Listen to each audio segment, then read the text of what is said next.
Despite more mediated talks, a quick end to the United States and Israel's war with Iran is not looking likely. U.S. Secretary of State Marco Rubio said Tuesday negotiations may take a few more days. There's going to be a deal. We're going to have to work through that. Iran's foreign ministry said earlier progress was made on many parts of a memorandum of understanding, but that did not mean a final deal was close. So where are the discussions at?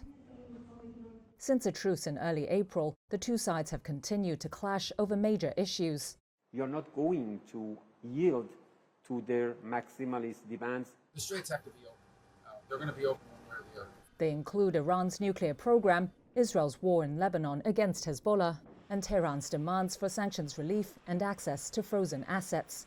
After weeks of mostly indirect talks, both sides say they have advanced work on a potential 14-point memorandum that would pause the war and create a 60-day window for negotiating a final deal.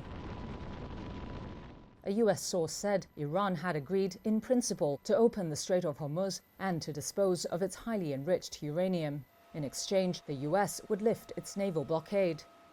But Iranian officials said the initial framework centers on ending the war on all fronts and does not include immediate commitments on nuclear. If the two sides agree, Iran's Supreme National Security Council will need to give the memorandum the green light. Then so must its supreme leader. If that first phase holds, the two sides could use the 60-day period to tackle harder issues, especially the nuclear dispute. The U.S. believes Iran wants to build a nuclear bomb. Iran has always denied this, saying its atomic program is to generate power. The last nuclear deal with Iran took years of negotiations between large teams of technical experts. It was struck in 2015 and torn up 3 years later by U.S. President Donald Trump. Never acquires a nuclear bomb.